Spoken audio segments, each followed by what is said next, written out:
This one is for any of the conservatives that have randomly like stumbled upon our video like they did 2 videos ago. Cope and seed, bitch. No, really. You know, shut the fuck up. They say that pain is just weakness leaving the body, right? Exactly. Well, a Democratic win, a Democratic victory in a midterm when they're not supposed to win is just me. When it's historically like basically unprecedented for them to win. It's just me sitting inside of the ballot box, ripping up all the conservative ballots that come in. Exactly. That's exactly how I did it. When I went around and I drove to PA, Arizona, Nevada too. I didn't tell you guys about that one because I was unsure, but I definitely drove to Nevada and dropped down my 5,000 ballots in those ballot drop boxes. I made a difference. Well, and I was driving around to places like Nevada and Arizona and just shutting off voting booths in like Republican counties. Oh, got to. Well, it's because like I don't want them to be able to vote, you know? Facts, yeah. And it's like, okay, you know that we're joking, right? Obviously, this is a joke. YouTube, don't take us down. Spotify, Apple Podcast. But the thing is, like, we joke saying that, like, oh, well, we just don't want to let them vote because they're conservative. That is actually really the Republican don't want to let us vote. strategy. There are tweets like Nick Adams tweeted, I think yesterday, and he said, you should not be able to vote unless you're going in person. Yeah. And it's like, dog, do you realize like how many old conservatives vote by mail? Yeah. It's just like they see that mail ballots trend towards Democrats and they're like, rather than try to get those votes and like actually compete like you would in a democracy, they're just like, well, they shouldn't be able to vote. And it's also like because there was like crazy Gen Z turnout, right? A lot of Gen Z is in college and just can't vote. They have to vote by mail. Right. What do you expect? I don't know. They just they're mad that they lost. Cope and Seath.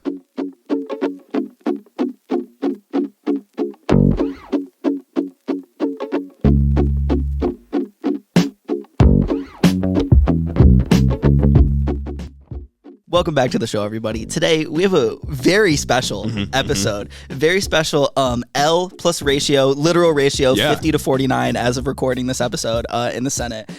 Very special, just midterm coverage today. That's right. And at the top of the show, I really want to give a special shout out to everyone that came out and sat with us for our election live, especially everyone that sat there all 6 hours. But I have to give an extra special shout out to Alexander. I was about to say this. for coping in the chat for so long. No. As I said, like at the beginning of the show, I was like, I predict Ohio's going to JD Vance, like uncontroversially. Ohio's pretty red. He gets going with his fingers saying, no, Ohio's not that red, guys. Ohio's not that red. He was fighting for Ohio. To Alexander's credit, okay, I think Tim Ryan did have an effect of pulling a lot of Democrats that are running for House races in the state and for the national legislature. Tim Ryan definitely did help Democratic turnout in that way, but bro was not going to win. No, absolutely not. It just wasn't going to happen. He's so unlikable. I'd hoped, I had injected myself with some copium, but it wasn't going to happen. I'm sorry, brother. I'm sorry, Alexander. He was down with Ohio. That's true. He was, and he went down with Ohio Democrats. But before we get into this episode, you all, I'm going to remind you all to check out the Patreon, check out the YouTube, TikTok, Instagram, Twitter, Discord. We have our live stream replay up if you want to watch it. It's like 5.5 hours. But put it on in your car. I go on a road trip. If you want. And if you become a patron, you could watch our patron-only live stream that we did. Exactly. We're definitely going to try to do more of those in the future. So again, thank you to all of you that came out and wathed. It was a lot of fun. On December 6th, when you all take your road trips to Georgia to drop off like 30 ballots, we can do a meet and greet. We'll be there Warnock. Too. Yeah, we can do a quick meet and greet, and you can listen to the live on your way down. Hey everyone, we're live from Georgia, Fulton County right now. We just stuffed the ballot box. 10,000 votes going to Warnock. How else are we supposed to win if we can't steal it? On God. I mean, like realistically. Come on, they don't understand. Today, it might shock you. We've never done this before. We're talking about politics. We're talking about elections. We're talking about the midterms. We have a story at the end about student debt relief. You all may have seen it. Kind of got tossed under the radar with everything else that's going on. But we'll talk about that as well. But before we get into it, we do have one review. One quick 5-star review that I got right here with me. Absolutely. From Blue Manny. These gentlemen are a pleasure to listen to at whichever time of the day. They are always stating the facts critically and also add humor to not only the facts, but also the podcast in general. That's right. I hope that they continue this podcast in 2024 and beyond. Watch/listen to these guys to get all your political news, every single little bit of it. Every drop. You don't need anyone else. Every single modicum of take that you get from any content creator, if it's not from us, it's not right.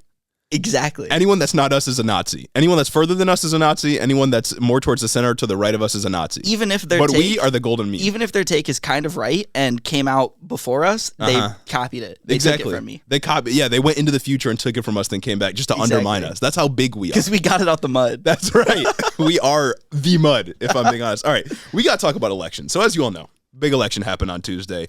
And while some of the results are not in, we have a lot of results that we need to talk about. A lot of big implications for both the Democrats and the Republicans. A lot of the House seats are still out, but... Yes. 99 Senate races are in. Yeah. They're called. They're done. Yeah. So a brief overview, then we're going to go state by state. So give you the 10,000-foot view really quickly. Democrats did not lose nearly as bad as people thought they were going to lose, even picking up several seats that were looking really close or looking like they would just be the Republicans that won the election.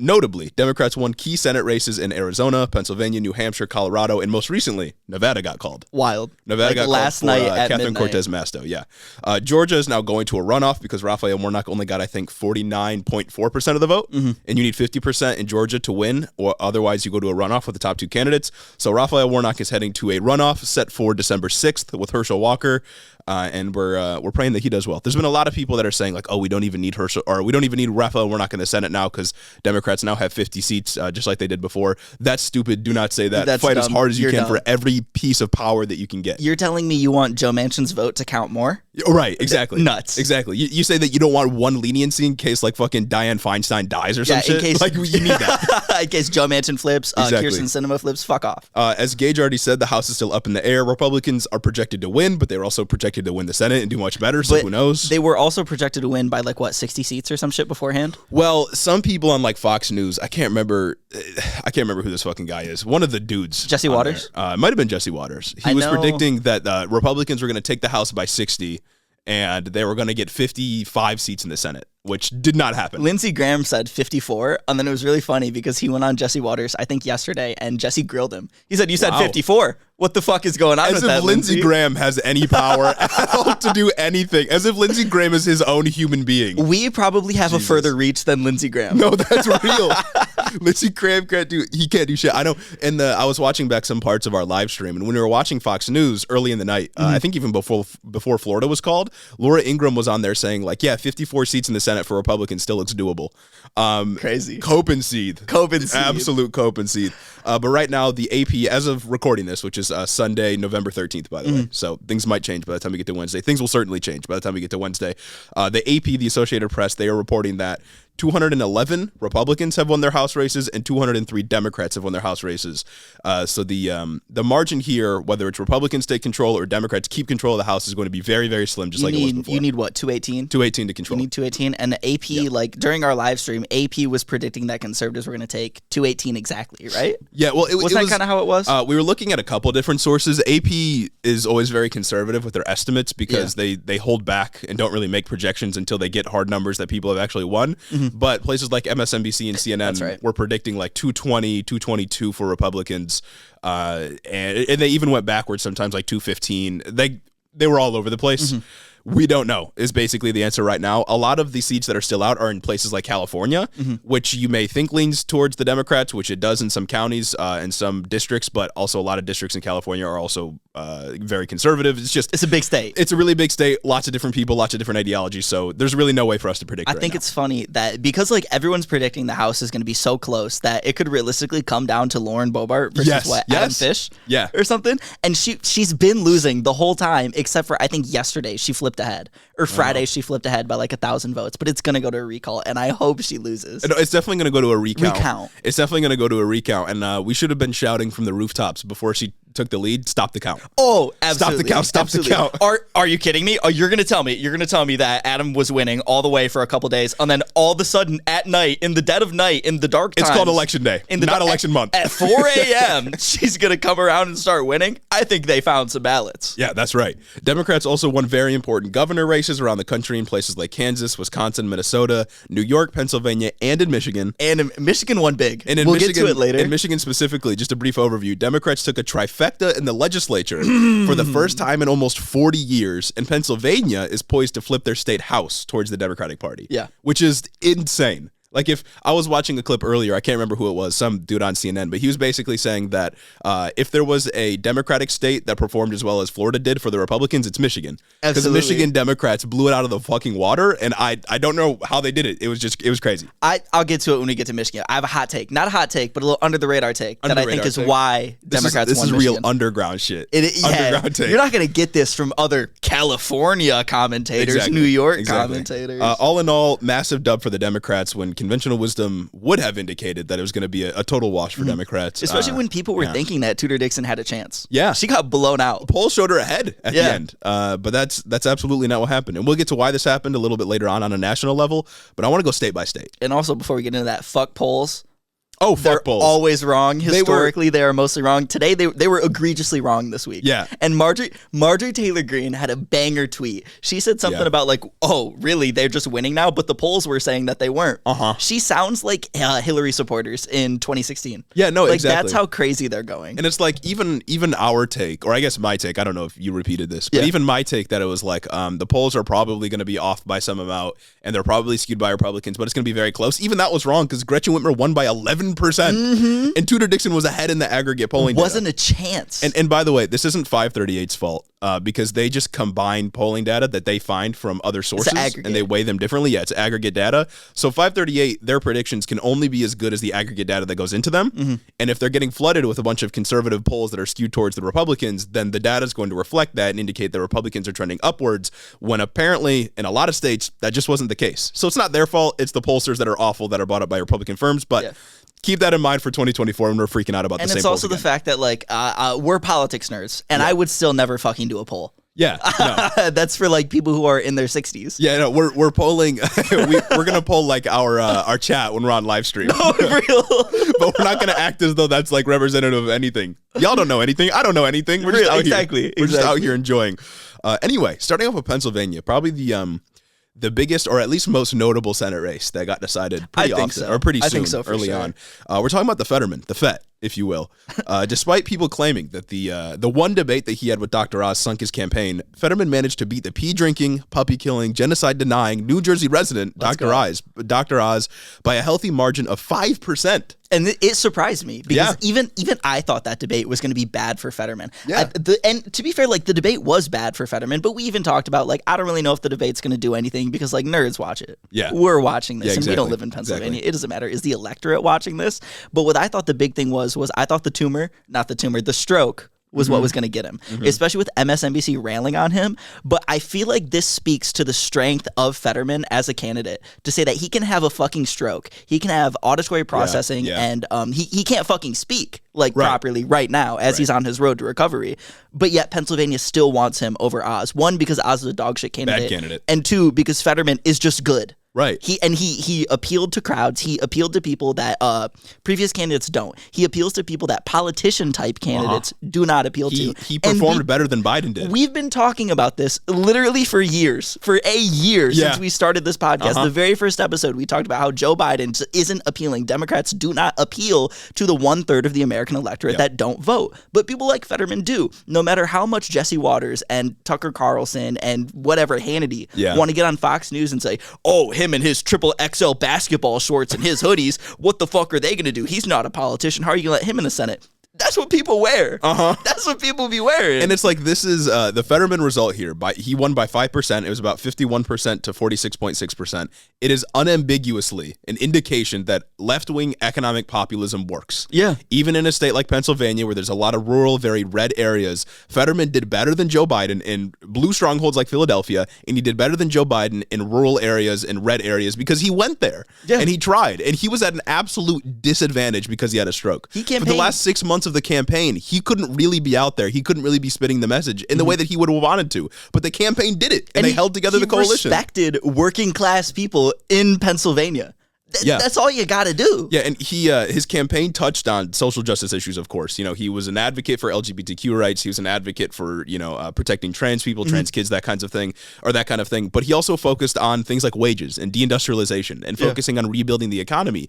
And those kind of economic messages are able to break through to people much more than, I don't know, what the Democrats might want to run on, like issues of democracy. Very important. Much more than January 6th. Much more. Very important, right? Like protecting our democracy. That's like the most important thing that we can do, but it's not going to break through to voters when they're worrying about if they can afford rent. It's like, what is it? Was it Dana Bash on CNN or MSNBC said, one thing that I noticed wasn't on all these polls of issues to look out for.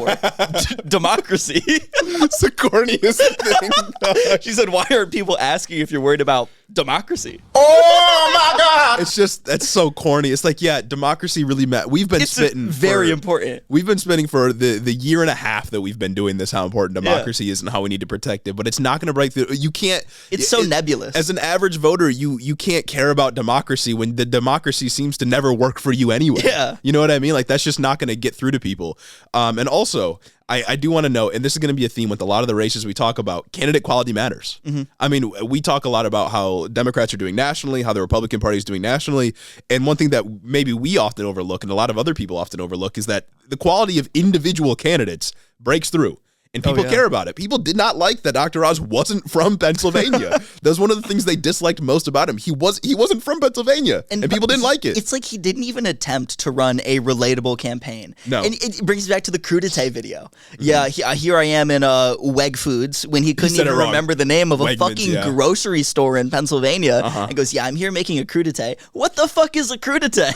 It's a veggie tray, for those of you that don't know. But he called it absolutely silly. You know what working class people do when they want a veggie tray? They go and get one of those fucking pre-made ones with the little baby carrots and the fucking celery. That's what I be eating. It is hilarious how Dr. Oz sunk millions of dollars into his campaign, sacrificed his public celebrity, and still fucking lost. Nobody likes him now. Cope and seethe. He was once like a quirky public figure that was on TV that people generally had a positive image of because he was Dr. Oz. He's a doctor on TV. He dedicated himself to the Republican Party, spent millions of his own money on his campaign, and lost just for nobody to like him now. Yeah. Like he lost just about everything he had in terms of like, social love and that kind of thing. Yeah. He still got lots of money, so he'll be fine there. But like he sacrificed himself and got nothing for it. And not only did he sacrifice himself, but a thing that goes with the candidate quality that we're going to talk about as an overarching theme is he was the Trump endorsed candidate. Yes. Yeah. Like, and he also is kind of bringing down that name, which is something we have to talk about later about how the Republican Party is trying to move away from Trump, I think. Yeah. Well, we'll talk about that. We'll talk about that. Another core message though, shit posting works. Absolutely. You need shit posting candidates. He was so funny on Twitter. Like you need to, and I know this gets a bad rap because Donald Trump was a shit poster himself. Yeah. But that's but that also does reinforce the argument that shitposting works. Helped it. He won. Like, shitposting does work. Fetterman was a shitposter. You could tell he had the phone in his hands. It wasn't a staffer. It was him most of the time. So yeah, if you're a Democrat, be a shitposter. Be annoying on the timeline. People love it. Go for it. It's what we fiend for nowadays, especially on Twitter as it's falling apart. There is no consequence there. Yeah. And it's like with his win, that just also cements that the anti-bald ticket failed. Right. Yeah. The anti-bald ticket did fail because we had Josh Shapiro won and John Fetterman won. And Josh Shapiro was the candidate for governor in Pennsylvania. He absolutely clapped Doug Mastriano. Absolutely. 15% victory. It was 56.3% to 41.9%. Shapiro dominated in this race. This is an absolute win for all the men out there with receding hairlines. Yeah. And that's most of us. Yeah. And it's interesting here because it does mean that some people voted Josh Shapiro and then Dr. Oz. I can't explain that. No, I have no explanation for that kind of voting behavior other than voters are scared complicated. of Fetterman being a socialist. Yeah, like maybe that messaging stuck with them. Also, you could also make the argument that Doug Mastriano was like really bad. Like Dr. Oz was a pretty bad candidate, but Doug Mastriano was like extraordinarily bad. Yeah, and he was also the handpicked candidate by Donald Trump, by the way, for that primary. So insane. I guess that I wonder. That further reinforces it does make me wonder how McCormick would have done if McCormick won the primary. Yeah, I don't think he would have been able to pull it off, but it still makes me wonder if I think the race would have been a little closer. The thing though is like I feel like Dr. Oz was the stronger candidate out of the whole field because of the Trump endorsement. Well, because of the Trump endorsement, but also generally just because like he kind of had like he's a national figure. Yeah, he kind of had the celebrity behind him, and he had the politician-y vibes once he got down to like actually debating and being on TV and stuff. He was awful, right? Like he was wildly out of touch. But I don't think David McCormick, as a guy who's like a hedge fund manager previously, I don't think he would have been any more in touch, and I think he probably would have performed just as poorly, if not worse, than Dr. Oz did. Really? But that's the fault of the Republican Party not nominating any good candidates. He never got a chance. Yeah. Fuck that guy. Exactly. And also just a note on Shapiro, he probably, we mentioned before that in Pennsylvania, the Democrats look like they might win the state house. Mm-hmm. Last time I checked, I think it was a 1-seat difference. Democrats need to pick up one more seat for the state house to be theirs. And I think Shapiro probably pulled a lot of lower ticket candidates over the finish line because he, again, won by 15%. Love that.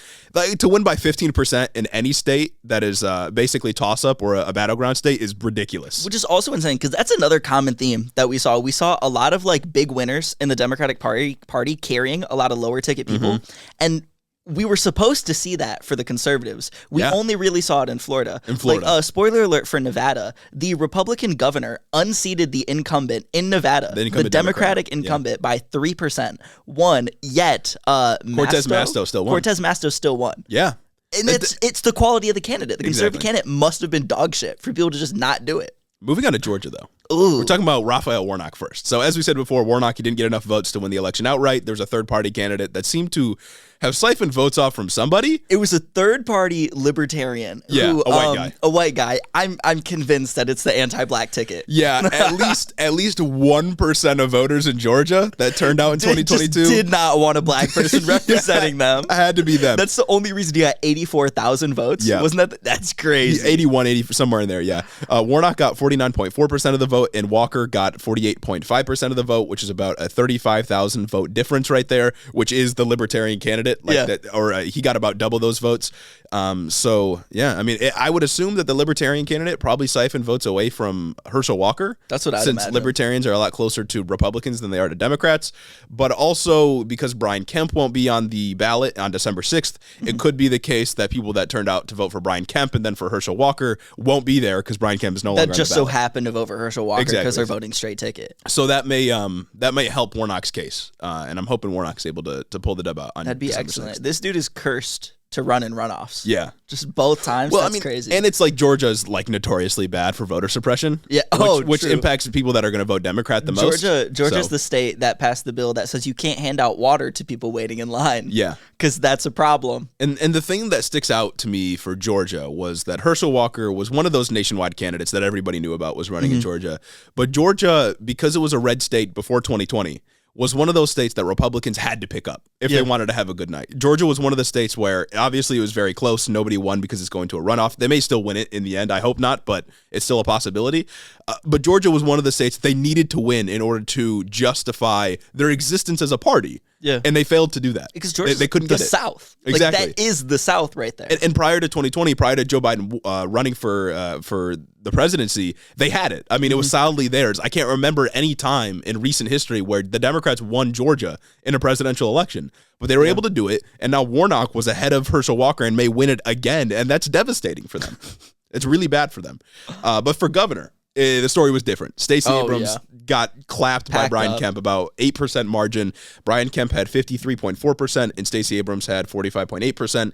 Now, Brian Kemp is the Republican. He was the incumbent. He isn't a Trumper. He pushed back against Trump when Trump was trying to steal the election, which probably helped him get the win and helped him be seen again as a less crazy candidate. It helped him tremendously because there was a whole push from the GOP just calling Brian Kemp a rhino candidate. And I'd imagine that's going to get you the moderate liberals who don't want to vote for a scary socialist. Yeah. I mean, we're still handing out awards for not overturning democracy, which is very interesting to me.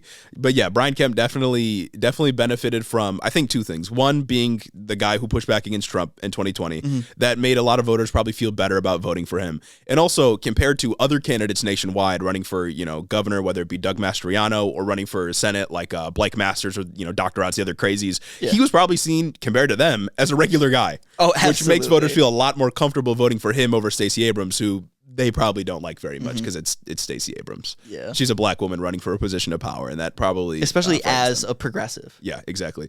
In the House, though, there was an important race in Georgia in the House, and that's Marjorie Taylor Greene. Yeah. Marjorie Taylor Greene won by about 31%. Which is kind of insane. Over Marcus Flowers. Marjorie Taylor Greene. Yeah, but she's in a very red district in a pretty red state, usually. And I just... and a national figure. I'm so glad that we poured... I don't know how many millions of dollars behind Marcus Flowers from the DCCC fund. Because he's low-key just unlikable. Yeah. I did not like his performance in the debate, and I didn't see anything else. He kept talking about how he was popping on social media. I haven't seen a fucking thing about Marcus Flowers on social media. Like, I wish he would have won. You know what I mean? Of course. Because that would have, every seat matters in the House this year. I'm sure he's a decent guy. I wish he would have won. Definitely better than Marjorie Taylor. Like, it doesn't take much to be better than her. The bar's in hell. But it just, it was already slim chances, but she's not going anywhere. I was like, with this performance, it looks like they should have poured money into Adam Fish. To unseat Boebert? They should have poured more money into Colorado's 3rd district. That's right. Or they should have given Mandela Barnes like a couple $million more so he could have fucking won. Because that was a 1% difference. But we'll get to Wisconsin. We're right here at Wisconsin. Oh, no, we got to talk about Arizona first. Oh, you're right. Arizona, in the Arizona Senate, Mark Kelly was just announced to have beat Blake Masters a couple of days ago for us. It was Kelly won yesterday. Saturday morning. Saturday morning. Kelly won 51.8% of the vote to 46.1% of the vote for Blake Masters. That's about 5% for those of you counting. Yep. Blake Masters, of course, was the Silicon Valley big tech venture capitalist backed by Trump.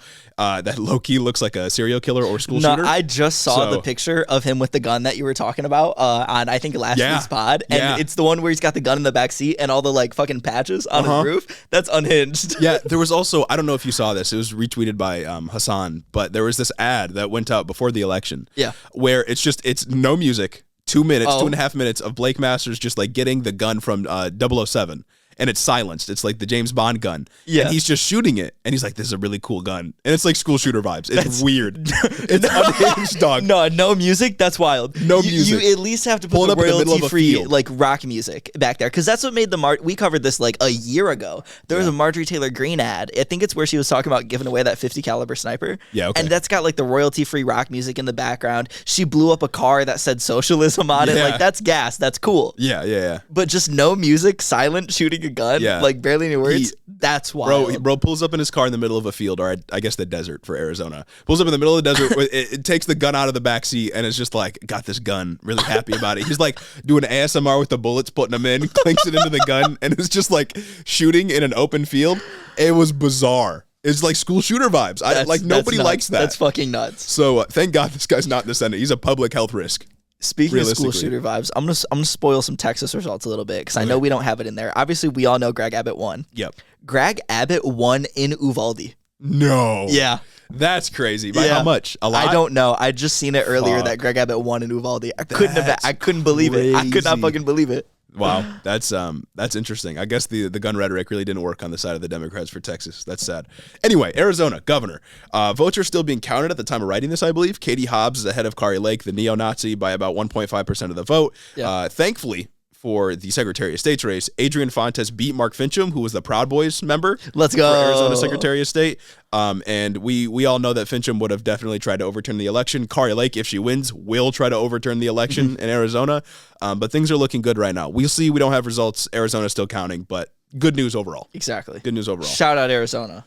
Now we got to talk about Ohio and Wisconsin. Yes, we do. Not great results out of either of these states. So I grouped these together because Tim Ryan also lost, Mandela Barnes lost. Both were Democratic candidates for Senate, which means that Ron Johnson is staying in the Senate, and J.D. Vance is now the esteemed senator from Ohio. It's wild because Ron Johnson, while he doesn't explicitly run on gutting Social Security, he is known explicitly for gutting, like attempting to gut Social Security every single fucking year. He is like the only person that can get away with having a reputation of trying to get rid of Social Security and yet continue to get the votes of people 65 plus who are living off of Social Security. You know, it's so bizarre because every single year he brings it up, and every single year he's like, yeah, we should put it in the stock market. Like, yeah, the stock market, known for never being volatile, known for never losing anybody money, known for never collapsing the U.S. economy. Like, dog, come on. It is such a bad fucking idea. Rather than, like, investing in Social Security, actual reforms that will improve the longevity of the program, bro just wants to get rid of it. And he's the incumbent senator from Wisconsin. I can't fathom. And I bet he won the election because of votes from people that benefit from Social Security. Absolutely, because what is it? Like, people 65 plus lean, like, plus 18 conservative. What is it? Like, members of the AARP are like 80% Republican. It's like, come on, dog. They want to gut the program. They want to hurt you. You're only alive because of like democratically backed programs. It's crazy to me.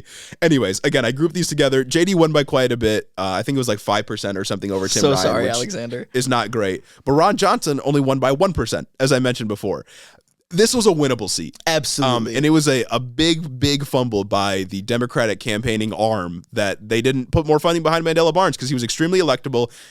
He's won statewide before because he was the lieutenant governor previously. I don't think he still is. I think now he wouldn't have been able to run at the same time. Yeah. So like we could have won that and he could have been in the Senate and we could have had 52 seats if we win in Georgia, but that's just not reality right now. And that was a fumble. One of the few fumbles, to be honest. True. Yeah, so not great. But moving on to two states where we did do great. Oh, yeah. New Hampshire and Colorado. So we have not talked about the New Hampshire race on this pod before because we just didn't think much of it. We didn't really ever consider New Hampshire to really be up for grabs by Republicans. But some mainstream media types on the right side of the political spectrum did think that Maggie Hassan was going to lose. She's one of the moderates, voted against $15 minimum wage, by the way. Famously. But Maggie Hassan did win her race, and Michael Bennet also won his race in Colorado. Both won by a pretty wide margin, despite polls saying that they were going to be either close or lose. Michael Bennet won by like 17%. I have it in the show notes. Wow. And Hassan by 9%. So like there wasn't a chance for either of them to lose, I don't think. So it's good that we hung on to those seats.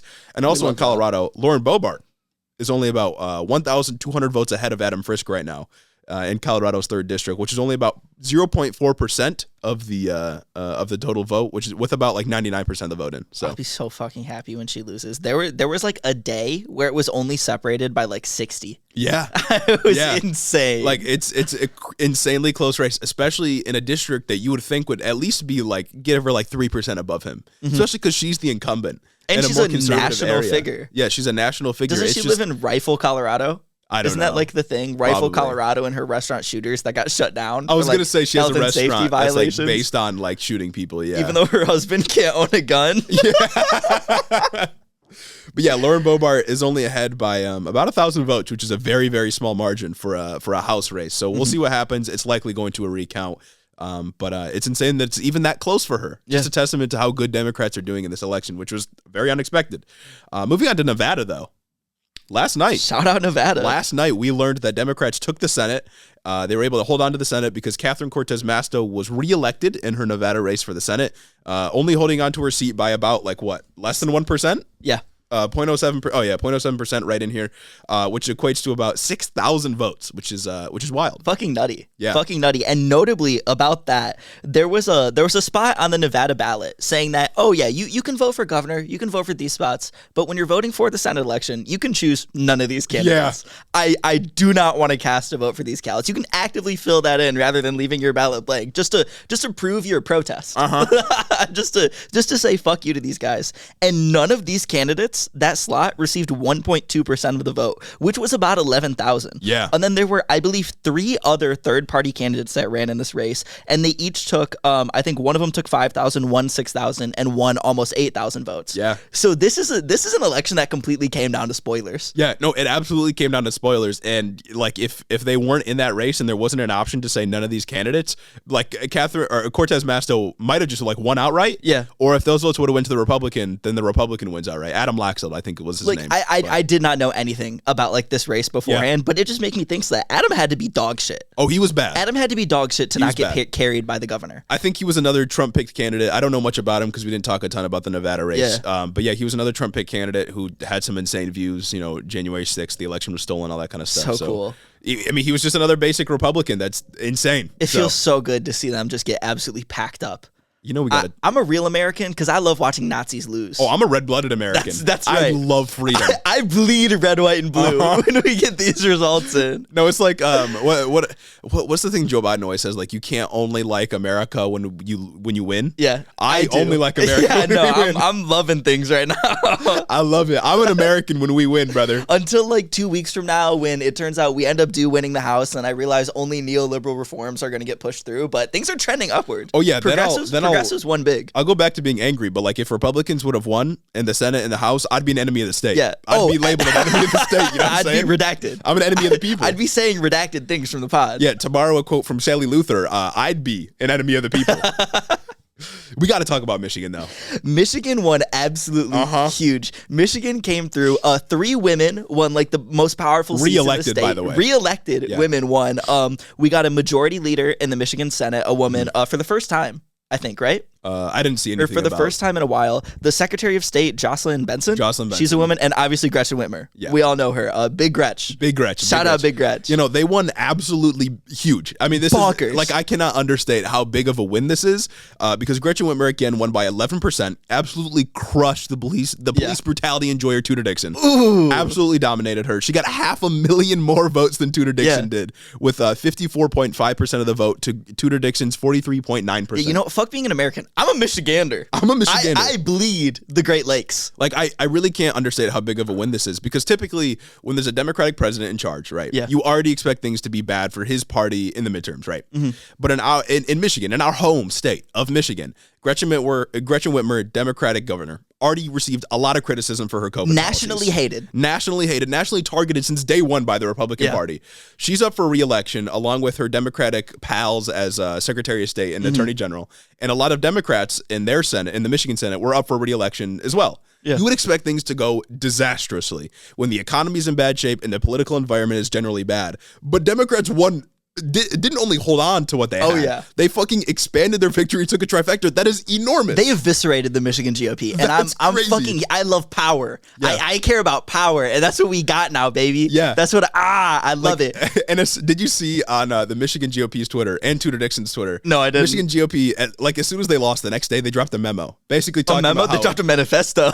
they dropped a memo talking about how, like, Tudor Dixon wasn't a good candidate, blah blah blah, and like a bunch of other stuff. They just switched up that quickly. This got publicized like immediately, and Tudor Dixon was talking shit about them. And she was like, you turned your back on me. You didn't provide funding when I needed it. Like, she was calling out the Senate Majority Leader. This is a certified hood that's crazy. She's calling out the previous Senate Majority Leader in Michigan, and then the previous House Speaker in Michigan, saying like they didn't provide me the support that I needed. And then she was saying that she's thinking about running for chair of the Michigan GOP. They are falling apart in Michigan. Let's go! Crazy, dog. Like, you're telling me you're gonna put a losing gubernatorial candidate as your chair arm? That lost hard. Lost hard. Like, you can't blame that all on support from the party. It feels like a few percent, maybe the party support would have made a difference. Especially you were bad. You were the Trump-picked candidate in a state that like almost went to Trump. I also need to know. Went to Trump in 2016 and almost in 2020. Another thing that really magnifies the victory of Democrats in the state of Michigan this year is that in the House of Representatives, 7 of the 13 seats went to Democrats in this race. Easily. 7 of the 13 national seats for the House of Representatives. And John James, he finally got his dub. He was running in Michigan's 10th district, which is a very red area. It consists of a lot of red counties. He won by half a percent. I don't remember. Well, obviously there's no cities. It's in the thumb. It's in the near the thumb. Okay, so all right. Yeah, he won by 0.5%. And crazy. People thought it was going to be a sweep for him. People thought he skirted by. That's why he was put there. He barely got through.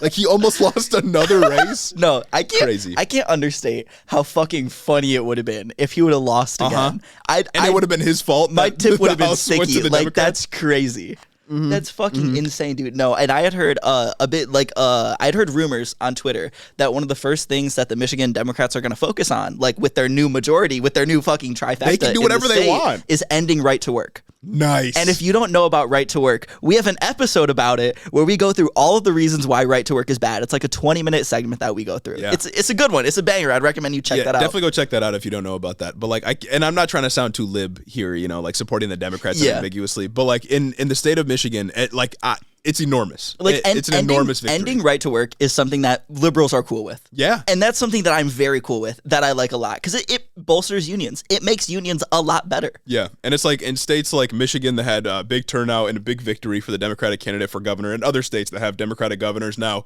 or kept their Democratic governor. I mean, that means that's like everything for 2024, right? Like, that's no election. You can't steal the election, because the presidential race for either candidate, Republican or Democrat, whoever it is, if it's Trump or DeSantis or Joe Biden or like whoever ends up running in 2024, the victory is going to go through states like Wisconsin. It's going to go through Michigan, Pennsylvania, and Georgia, and Arizona, and Nevada probably. Yeah. Like, those are the states it's going to go through. And the fact that those states are either going to hang on in some capacity to their Democratic state legislature or Democratic governor. They're trending blue. Like, you can't, you can't steal the election without those states. Yeah. You just can't do it. You need those states in order to win. And they can't do that now. And that is, that's a testament to turnout. It's a testament to Democrats holding on to power. It's hard. It's hard. No, hot take nationally. If we're looking at representatives in the House of Representatives from Michigan, if you tuned in the live stream, you know what I'm talking about. Paul Young lost because his mail was too big. Yeah.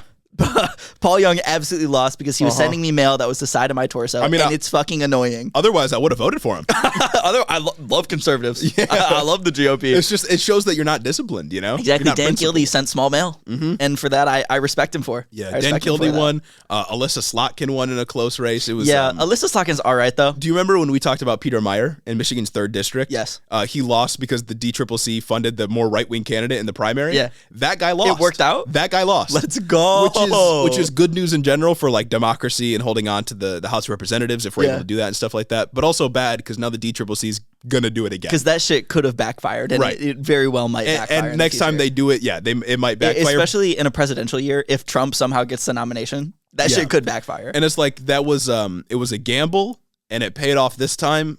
But we shouldn't push it. You know what I mean? We should use that as a last resort. Because imagine if it, and this is counterfactual, of course, but imagine if it would have been like a really bad night for Democrats, and Republicans would have turned out a lot more, then we would have been fucked. Like, absolutely. It would have been an unimaginable amount of just dog shit people in the Senate and the House. It would have been really bad. But it didn't. It paid off. So what can I say? Exactly. No, my other like take is, obviously I think Democrats won big because of abortion. Like across the board nationally, I am convinced that the only reason Democrats were able to win so big is because of abortion. Because when you take away rights from about 50%, when you take away a right from 50% of the population and fucking scare them because they don't have autonomy over their own bodies anymore, they're going to turn out big and they're going to vote big. You know what I mean? Like you can't win elections really anywhere, but especially in areas that are more blue or at least battleground states, you can't win without women voting for you. Yeah. Like, because half the population. Yeah, it's like, I remember a lot of people were talking about like Kanye West running for president after his whole anti-Semitic stuff. And it's like a lot of people made the point that like you can't win a presidential election. And I would make the argument you can't really win House elections or Senate elections or governor elections or anything like that without having women vote for you.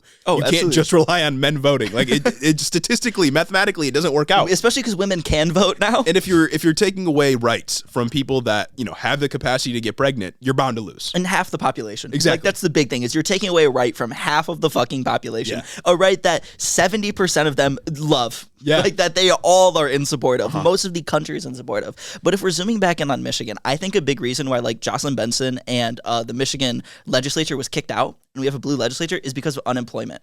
About a year ago, there was a big scandal with unemployment because the federal guidelines changed.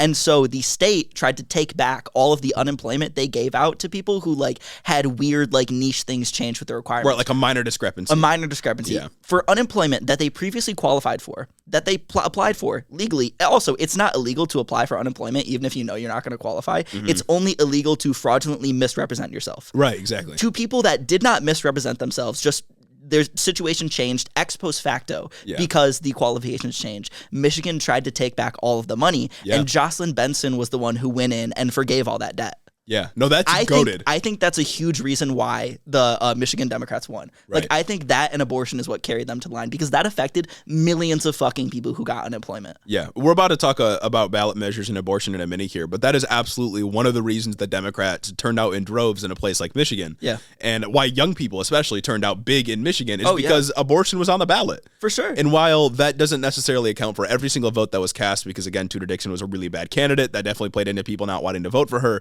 But when you put abortion on the ballot, even though there's a lot of Republicans in the state of Michigan, you're not going to do well if you're the one advocating against abortion rights. Yeah. Because what was their campaign? It was too extreme, it's too confusing.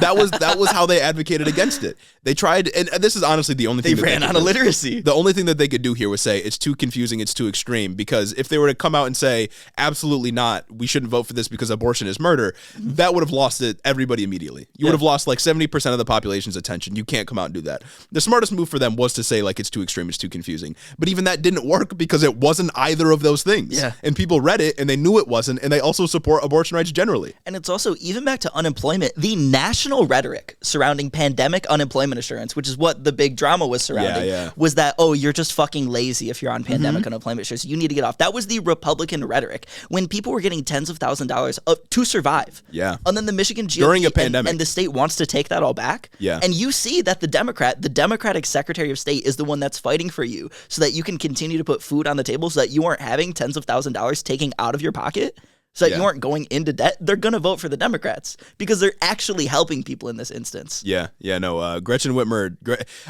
for all the shit that she got for the FBI plotted coup that was against her to kidnap her or whatever it was, or the plot that the FBI unearthed and kind of incentivized. For all the shit that she dealt with like her COVID regulations and just the trashing that she got from people like Donald Trump and other major Republican figures, 11% is huge. Oh yeah. It's undeniable that she's popular in a the former Democratic Party battleground in Michigan. state too. too. Insane. Like it's I would be coping right now if I was in the Michigan GOP. Coping, and that's what they are. And that's seething and malding, and they're fighting with each other, and I love it. I love watching them burn. Yeah, but you all know this show. When we give you good news, we got to make sure you don't feel too good. So we're going to give you some bad news now. Exactly. Time to talk about Florida and Texas. We got to talk about Florida and Texas. And I just Googled it. Greg Abbott won Uvalde, but he got 60% of the vote. Jesus Christ. In Uvalde. There's just no hope for gun reform. What the fuck are you going to do against that? And like that's what Beto ran on, was gun reform. What else do you need to happen in your community? What else do you need to have happen for you to support gun reform, dog? If you're Beto O'Rourke and you're running on gun reform after a fucking elementary school shooting, and you can't even win the district that the shooting happened in, you're fucked. And like, there's no hope. He's not even advocating for, like, taking away all assault weapons. He's advocating for the basic Democrat mainstream gun reform procedures in the state of Texas. And people didn't accept that, apparently, even in the county that it happened in. Insane. That's crazy to me. Yeah. So we got to talk about Florida and Texas. We'll start off with Florida first, though, because these are two states where Republicans excelled, especially in Florida. But in Florida, Ron DeSantis and Marco Rubio both won their races by huge margins. DeSantis led the red wave in Florida by about 20%. He won a 20% victory over Charlie Crist, and Rubio won by about 16%. I'm guessing Ron DeSantis is the reason that a lot of Republicans did well in Florida. I'm guessing he's also the reason that Marco Rubio, someone that basically nobody likes, was able to win so big over Val Demings, is because Ron DeSantis was on the ballot, and he's a nationwide figure. He's one of the few figures in the Republican Party that the base likes that isn't Donald Trump. And we'll get to the delineation. And that isn't just like a media person. Exactly. So Ron DeSantis did very well, and Florida is still very red, and probably should not be counted on in the Electoral College ever again. We should never assume that Florida might be up for grabs. Then, of course, in Texas, Abbott won over Beto O'Rourke by about 11%. So Beto holds another L in Texas. And at this point, Beto O'Rourke is kind of he's on the wayside. I don't know what else he's going to do. He's the Democrats' John James. Like, I hate to say it. I hate to say it, but he's the Democrats' John James, except it's not funny when he loses. Except he had been in the House of Representatives before. But so has John. Oh, that's fuck. They got the same rap sheet. Exactly. They have the exact same record. No. They have the inverse record. Fuck, it's the same. Yeah. John James lost a governor and Senate race too. It's the same, just in like the opposite way. You know what I mean? Yeah, fuck, they're the same person. Insane. Damn it. Insane. That's tough. Beto, I hope you break the break the cycle. Yeah. Abbott I did see that Abbott, he won like 1 million more votes than Beto did. So obviously it was not even close.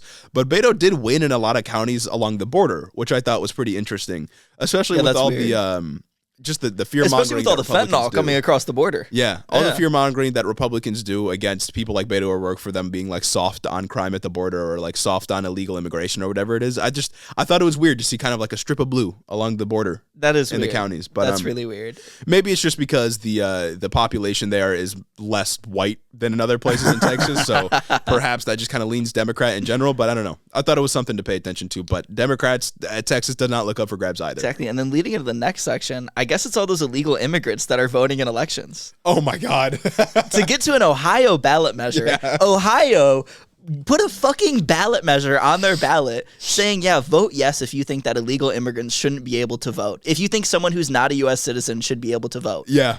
That's already a rule. That's already a rule that non-citizens can't vote in our elections. How stupid do you have to be to think that that's an issue and to think that that's a big enough issue to go out and sign a fucking petition for? Yeah.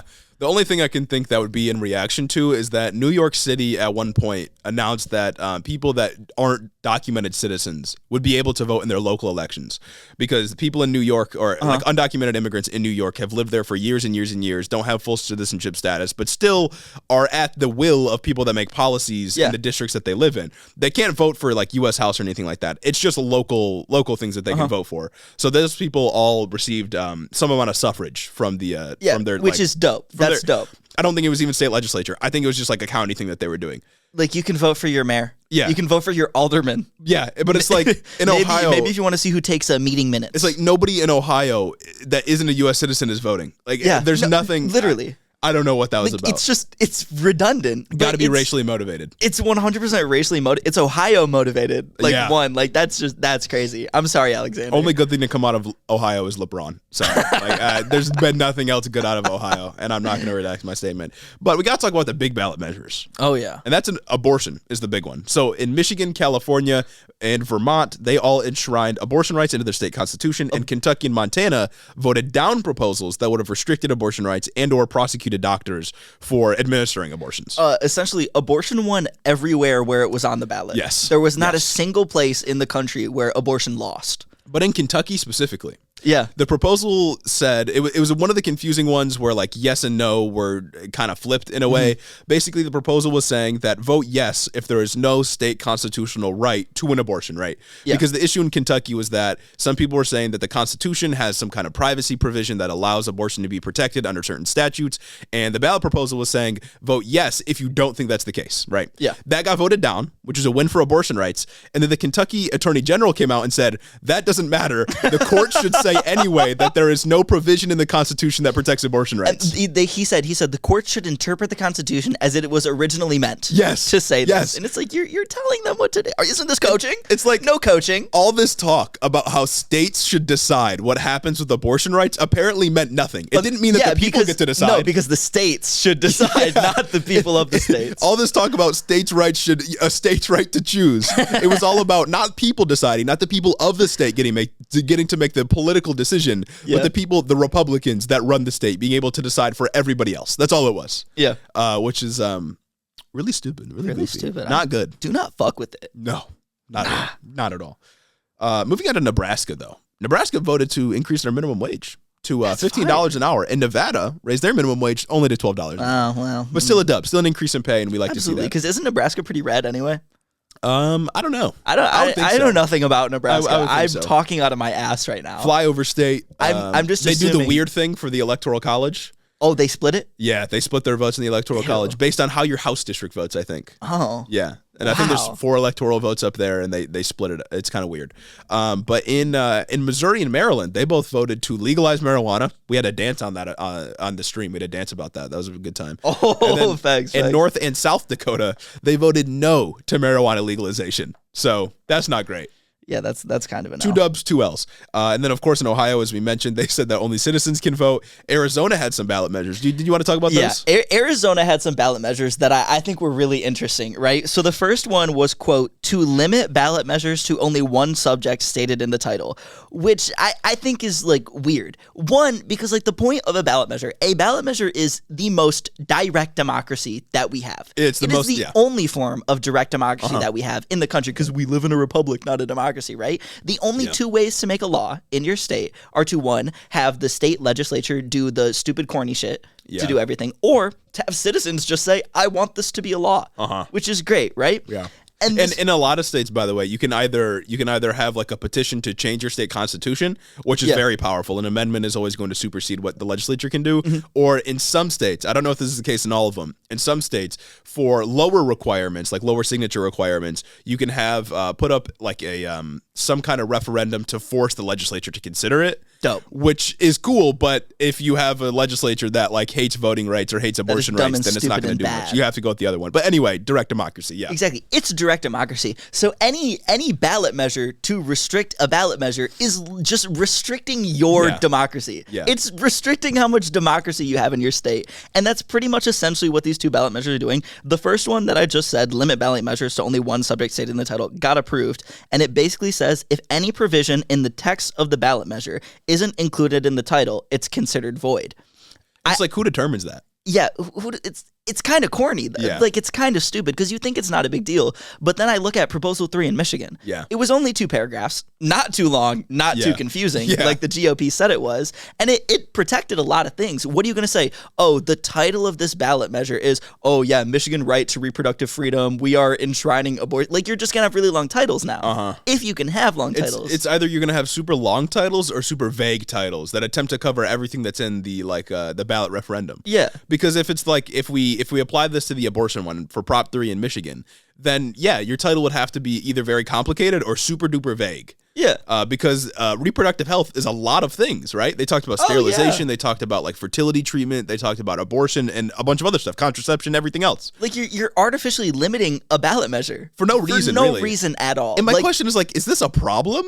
Literally, in Arizona, are they running with like 3-page ballot measures? Right. Like, what are y'all doing out there? Yeah. Jen, what are you doing out there? Exactly. Explain yourself right now. In fact, there was another ballot measure, though, that I thought was particularly egregious. Arizona said, this one rightfully got voted down, that this one was to allow the state legislature, quote, allow the state legislature to amend, supersede, or divert funds from voter-approved ballot initiatives if any portion of that initiative is unconstitutional or illegal. That's now, crazy. Hear me out. If a ballot measure gets approved and it's unconstitutional or illegal, it's non-controversial to say that, okay, it wasn't ever going to go through anyway. Right. That's fine. That's how these things work. Yeah. Like, I don't expect There's guardrails. I don't rules. expect a ballot measure to just change the national constitution. Right. That's not something anyone expects. But to vote this in is to say that, okay, if there's anything in these ballot measures that's unconstitutional, that the state legislature, who isn't involved in the direct democracy at all, who isn't involved in what these citizens want, only in like the most vague, detached way possible, right, can go in and take all the money that was for it. They can go in and just change it and turn it into something that it never was supposed to be in the first place. Yeah. That's fucking stupid. Yeah. That's nuts. Even just like putting the divert funds thing aside, because like millions of dollars are spent on getting ballot proposals approved or rejected. Yeah. Putting that aside entirely, being able to just change it after however many hundreds of thousands of people have approved it and said they wanted it on the ballot in November. That's weird. It's not, this gets sent back to the organization that made the ballot measure in the first place so that they can amend it and fix what's constitutionally wrong with it. It's the state legislature just gets to take it now. Right. What? And it's like, so if you have a red legislature and you put up a ballot measure that's like, protect the right to abortion. $15 minimum wage. Or 50, they could just change it and be like, well, maybe not. 7. Yeah. You get 5, actually. We're lowering the minimum wage with your ballot proposal. Yeah, it's like unchallenged power. Like, you can't do anything about that. Yeah, it's stupid. Like it's just dumb. I'm going to guess that this was put up probably by the state legislature to be voted on, because state legislatures can put up ballot referendums for you to then vote on. It doesn't always have to be citizens. But if it was a citizen group that did this, fuck off. That's bitchless behavior. What are you, like a Heritage Foundation guy? That's what I was going to say. Are you a part of the Federalist Society? Had to have been backed by them. Exactly. That's crazy to me. Insane. But insane. I think that wraps up our state-by-state analysis. Those are the big races. We got to talk about nationwide trends, though. So, as we mentioned, Democrats were able to hang on to the Senate. They currently have 50 seats because of Catherine Cortez Masto winning in Nevada. And also they have the presidency, which means, the vice president's able to break ties. So we're back at 50-50 right now. There will be a 51-seat lead if they're able to hang on to Georgia, though. Literally a ratio. So an actual ratio. And it's interesting. And I want to talk about nationwide trends because the electorate was R+4. Meaning that generally around the country, Republicans were favored by about 4 points based on turnout data. And the fact that Democrats did so well shows how bad the Republican Party was splintered on a lot of controversial candidates. Shows how bad that their candidates were, and shows how bad they fumbled the bag going so hard against abortion. Yeah. And now you may be asking, okay, we've gone over why Republicans suck, right? But why did Democrats perform so well? Yeah. And I have a couple of points here. Okay. I have a few things to bring up. Let's get into it. First thing is that while the national and global economy certainly matter, right? The economic environment definitely matters for an election. And we thought that was going to be so bad that Democrats were going to get washed.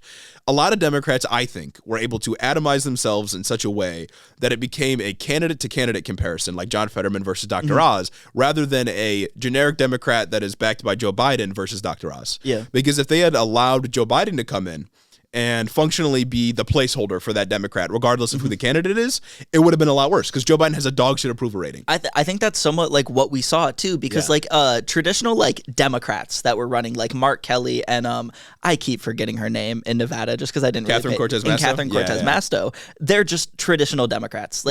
But people like Fetterman are like Fetterman himself was successfully able to kind of divorce himself from the Democratic Party and run as John Fetterman, and he had to, and he won the biggest. Yeah. Like, he won the biggest out of all these people. And he had to do that. And I think a lot of Democrats, like Gretchen Whitmer as well, they had to individualize themselves in a way that got them away from Joe Biden. Because if it was a Joe Biden versus a Republican, then it would have made it really easy for the Republican to just say, this is Joe Biden's handpicked candidate, and they're really bad. And they still try to do that, right? Oh, they still tried to compare people like Gretchen Whitmer, people like John Fetterman, people like Mark Kelly to Joe Biden. A common mantra I saw was saying, like, insert candidate name, Biden administration, right? Like, they'd be like the Fetterman Biden policies or the Mark Kelly Biden policies. Yeah. They tried to connect him with Joe Biden. They really tried to connect these candidates with Joe Biden, but it didn't work because a lot of these Democratic candidates were able to step away far enough and focus enough on isolated issues within their state that Republicans just couldn't run like that. Yeah. And we also saw that with Donald Trump, by the way, right? Like, we try to draw direct comparisons, or we have tried to in the past, draw direct comparisons between people like Dr. Oz and Donald Trump, or most notably, most egregiously in the Virginia race, right? Glenn Trumpkin.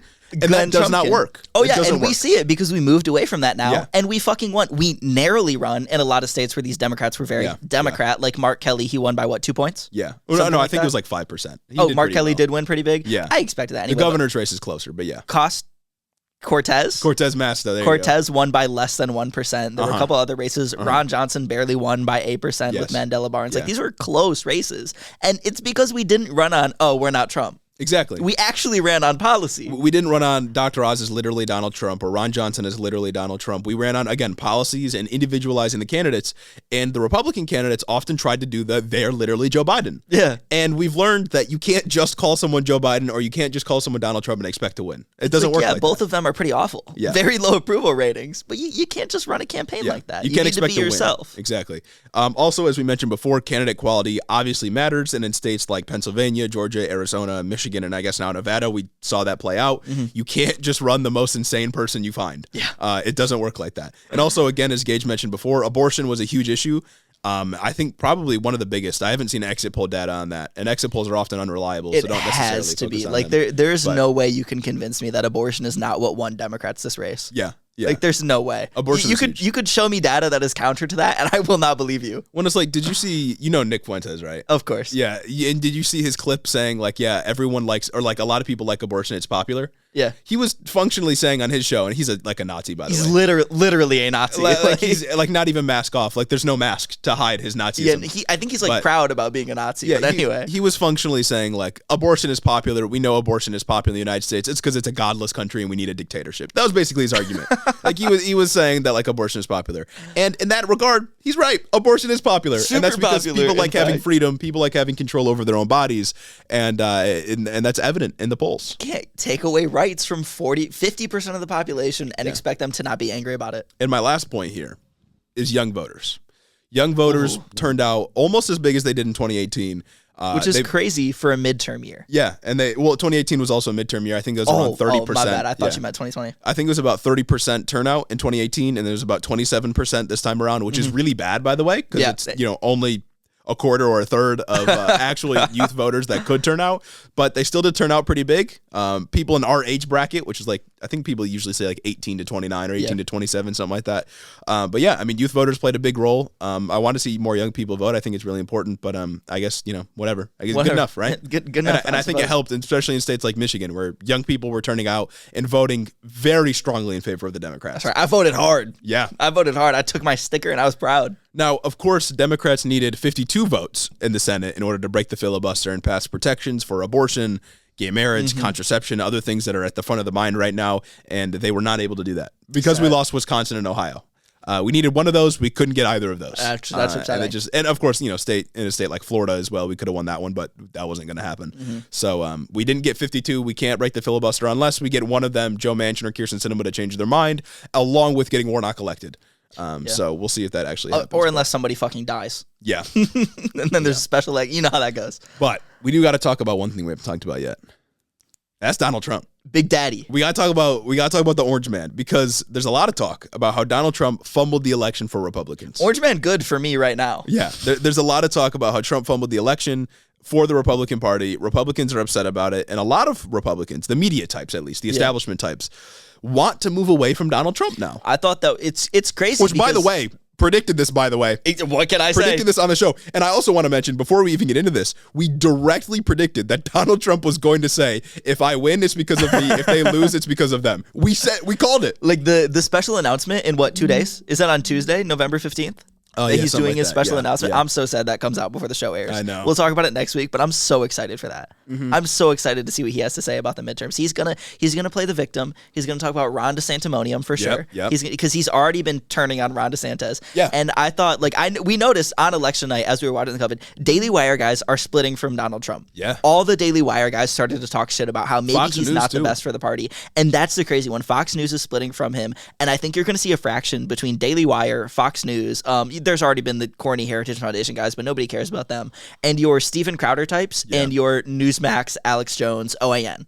Type people who are ride or die for Trump, no matter what, because they're too stupid to understand what's going on. You have Kari Lake, who again is running for governor in Arizona. That race hasn't been decided yet. You have her saying there's a difference between Trump-backed candidate and Republican establishment people. Yeah, she is still ride or die for Trump, and you are going to see real division within the Republican Party between Donald Trump and Ron DeSantis. And the question now is, can they rectify that? Can they reconcile that before 2024 comes around? Otherwise, because if they can't, it's going to be a shit show for them. No, that'll be insane if Ron DeSantis and Trump are fighting Donald for Trump, the primary. Yeah, the last thing they want is Donald Trump tearing Ron DeSantis apart. Because that primary shit starts soon, doesn't it? Probably in 2023, towards the end of 2023. And that's right. That's right. It'll be towards the end. We got a year. But Donald Trump people are going to announce before that, right? Absolutely. And so we'll get news on that. But the thing right now, and there's a bunch of things that we can consider within Ron DeSantis versus Donald Trump. But Donald Trump, he does not give a fuck, right? He's going to attack Ron DeSantis. He's going to attack any Republican type that comes out against them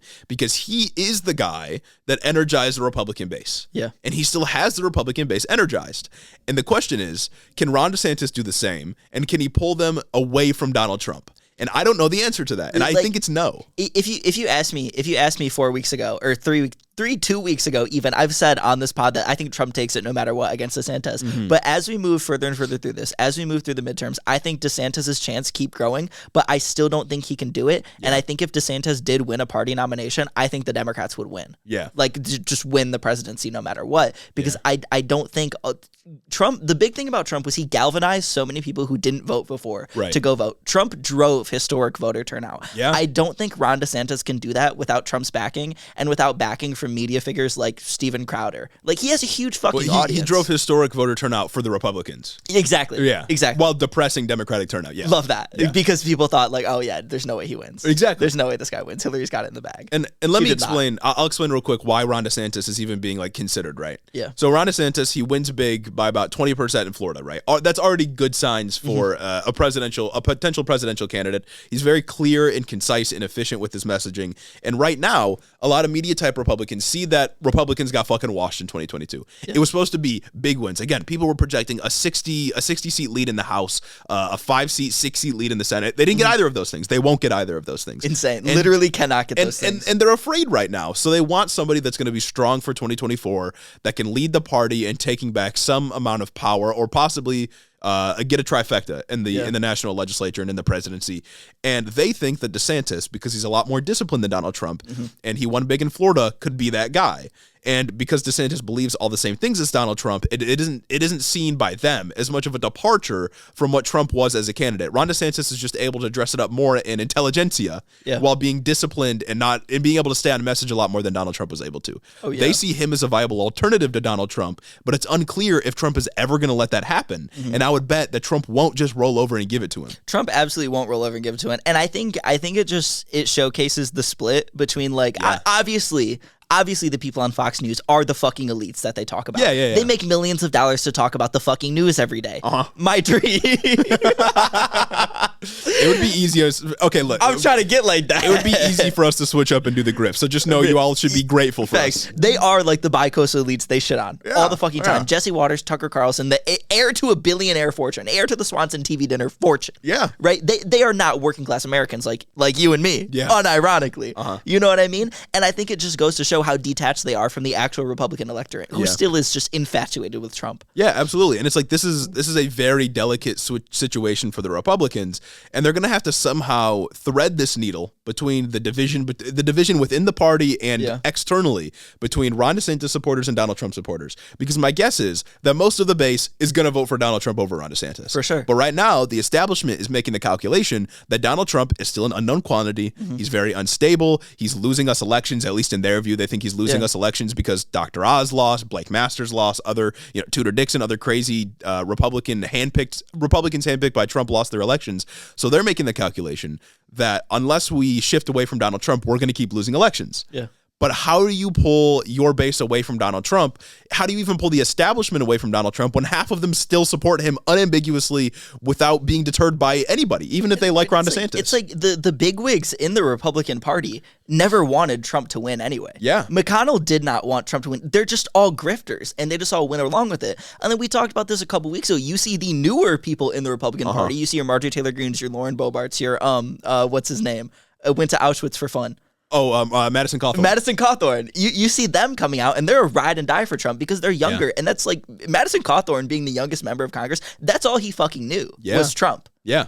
And they're ride or die for this guy. They do not like the establishment GOP. And what I'm thinking is I think that they might end up fighting like Democrats fight. Yeah, maybe. Like, I think there might be conservative infighting because their only strength was that they were pretty much united. Yeah. It was all the WASPs, and they were all in there with this one goal of just getting conservative power. Well, yeah, and it's like Donald Trump is the reason that the Republican Party even had a chance at all in 2016. Yeah. And he's the reason the Republican Party is even still relevant at this point. Because, again, he was the guy that energized the base. Following people like Mitt Romney, following John McCain that tried to run against Barack Obama in 2008, Republicans were not doing well. No. And they were afraid nationally that they were going to lose again. And Donald Trump came in, and they resisted him at first in 2016. He won the primary, and they coalesced behind him. And that hadn't changed until now. Yeah. They are departing from Donald Trump because the establishment types, as crazy as they are, as much as they flatly just lie to you to your face, they're intelligent. And they know what they're doing, honestly, and they know what's coming for them if they don't get away from Trump. But the question is, can they actually pull that off without Donald Trump blowing up the entire project? We call Ben Shapiro a dumb motherfucker all the time. Yes. Because he is for the positions that he supports, right? But when it comes to conservative strategy, I do think that Ben Shapiro is the smartest one out of all the media guys, especially with the way he's been calling it for he doesn't like Donald Trump. He is the typical establishment conservative. Yeah. He's not a Steven Crowder. Steven Crowder is genuinely fucking stupid. Oh, yeah. Right? Like, at least Ben Shapiro went to Harvard Law. Yeah. Steven Crowder got a creative arts degree and then goes on to shit on creative arts degree and shit on people in the arts, despite having been a voice actor on Arthur. You know what I mean? My thing, though, is like a lot of Republicans have tried to do the Trump thing, right? Yeah. And to be someone that is going to rip power away from the people, right? Overturn elections, that kind of thing. You got to be smart. And you got to have the charisma to do it, to convince people on a national scale that this is what they want, right? Donald Trump has the latter. He doesn't have the smarts. And a lot of Republicans know that. There are some Republicans, like Mitch McConnell types, people that slowly have been dismantling Democratic norms throughout the last few decades, that just don't have the charisma, but they have the smarts to do it. Yeah. They need someone that has both. And they see Ron DeSantis as the guy who has enough charisma and enough smarts to stay on message and blow the whole Democratic project up for everybody. Especially and ruin it for everyone. All the electoral momentum that he has. Yeah. Because what was it? I think we talked about it on the live stream. He only won Florida by 1% in 2016, right? In 2018. 2018. He had only won Florida by 1%. Florida was previously considered like a purple state. It could go either way. Yeah. And now it is deep, deep, deep red. The reddest state in the country right now. And I don't know, obviously Trump's on Truth Social now, so you can't see what he's saying. Yeah. But on Truth Social, he was saying like Ron DeSantis was only governor in 2018 because I helped him. Yeah. That's what he was saying on True Social. He's claiming victory for that, and he's also dunking on Ron DeSantis, saying he was begging me for help. He was going to lose otherwise. If it did become a Ron DeSantis, Ron versus Trump thing, and Fox News turned on Trump in support of DeSantis, Trump would take the party down with him. Yes. Because you go back to 2016, and you see who is running against Trump in the primaries, and you think, there's no way Ben Carson, as shitty as Hillary Clinton was, Ted Cruz was not going to beat her. Ben Carson absolutely was not going to beat her. J.D. Vance wouldn't have beat her. And any of the other shitty candidates that I can't even fucking remember were not going to do anything. Because there's no charisma in the Republican Party. Exactly. Except for, I guess, Ron DeSantis and Trump. Right. They have a few guys that are charismatic, but it's like there's been other Republicans that try to do the Trump thing, right? Yeah. Ted Cruz is one of those guys that has desperately tried to mimic what Donald Trump does, his mannerisms, how he acts, how he responds to things, but he can't pull it off. And my prediction is that Ron DeSantis can't either. He's doing well in Florida because Florida has been trending red for a while now. He's doing well in Florida just based on not demographics, but just based on just like trends in general, political trends that have trended in his favor, in the Republicans' favor in the South. But I don't think he can do it on a nationwide scale, especially while, if Trump gets rejected by the establishment, he will be playing spoiler. Mm-hmm. Trump doesn't roll over and take this. Oh, no, 100%. He'll burn the whole ship down with him. He does not care. And that's why I'm saying Trump is a grifter, obviously, right? Mm-hmm. Trump, come over to the left. Come over to the progressive left. Well, here's the thing, right? He runs on economic populism. Right. The thing is that the Republican media establishment will try to move away from him. They already are, right? It's kind of too soon to predict anything for 2024. But if things... They're holding their cards close to their chest. If things stay constant, the Republican establishment, the conservative media establishment, will try to pull the electorate away from Donald Trump. But that's probably just going to embolden him. Yeah. And it's going to make him push even harder against people that he will label rhinos or traitors or, whatever, right? Pick the word that he's going to come up with for that. And ironically, Trump may be the one to splinter the Republican Party enough to save us from Republican rule in 2024. Ironically, absolutely. Trump might save democracy. It's not on purpose, but he might do it. Either that or Trump splintering from the Republican Party is the only feasible situation in my mind where a third party can actually rise up within the American electorate. A third party it'll be the first time that a third party maybe has a chance at winning a presidency, any other things, since Al Gore. Maybe. Since Al Gore legitimately had his election stolen from him. Yeah. In Florida, mind you. And it's just I think the best case scenario would be Donald Trump, right, tries to run a third party with Ron DeSantis on the ticket for presidency in 2024. Yeah. I don't think he'll do that. But if that did happen, the Democrats win that because Ron DeSantis will lose majorities or even pluralities in every state that he's running in because people will be voting for Donald Trump or Ron DeSantis. I don't think that will happen, but that's best case scenario for the Democrats. Absolutely. The smartest and most strategic move that Republicans could pull to stabilize the situation is have a Trump DeSantis ticket, right? That would be an insane ticket. If they had Trump at the top slot presidency and Ron DeSantis as vice president. You can't do it the other way because Trump will not be vice president. No, never. He needs to be the guy in charge in order for his ego to function without destroying everything. But the question is Donald Trump, can he set his ego aside? Right. Can he maintain stability long enough for Ron DeSantis and Donald Trump to be the ticket, right? DeSantis is vice president, Donald Trump is the presidency. I don't think he can. Because he tried to kill Mike Pence for not going along with the 2020 election theft. He tried to kill him. Mike Pence. And Ron DeSantis has much more of an ego than Mike Pence ever had. We've been predicting that Trump has lost his touch for a while now. When we first covered the PA debate, wasn't it that he refused to endorse anybody until polls were clear on who's going to win? Yeah, exactly. He was doing that kind of shit throughout the entire election cycle. He isn't really making these people. And it's been clear since the start that he's really just hopping on all the bandwagons. Yeah, he's not the kingmaker that he wants to be. No. And Republican media types know this. And except they know for Steven Crowder. Well, yeah, I mean, there's going to be some that still side with Donald Trump, and that will cause major division. And the Republican media establishment is not all of them are going to go along with the Ron DeSantis thing, and that's going to cause a lot of conflict for them, and that's going to be very bad for them because, again, their one strength is everybody at once being able to stay on message. Yeah, very, very disciplined in that way. And if they lose control of the narrative, they lose control of 2024. And if they splinter in that way, it's going to be a problem for them. And I don't really know how they reconcile Donald Trump versus Ron DeSantis because Donald Trump's not going to roll over. Donald Trump has absolutely nothing to lose by tossing or trashing the fuck out of Ron DeSantis. Yeah. And he will, and he already has started. Ron DeSantis, on the other hand, can't trash Donald Trump. Otherwise, what has the past 6 years been about? Yeah, if not trying to make America great again. He loses nothing. Exactly. He has no money because he runs on Make America Great Again. He runs on all the Trump rhetoric. He just echoes all of Trump's rhetoric. Right, it's the same. It's insane. But also, I don't really see a world where we can win if there is a Trump DeSantis ticket. Do not run Joe Biden and Kamala Harris again. Yeah, that is the other piece of the puzzle is that as bad as the Republican Party is bad of shape as they might be in right now, it does partially depend on who we put up for 2024. And right now, at least according to my view, there's not very many good options. Nationally, what is it? Gretchen Whitmer?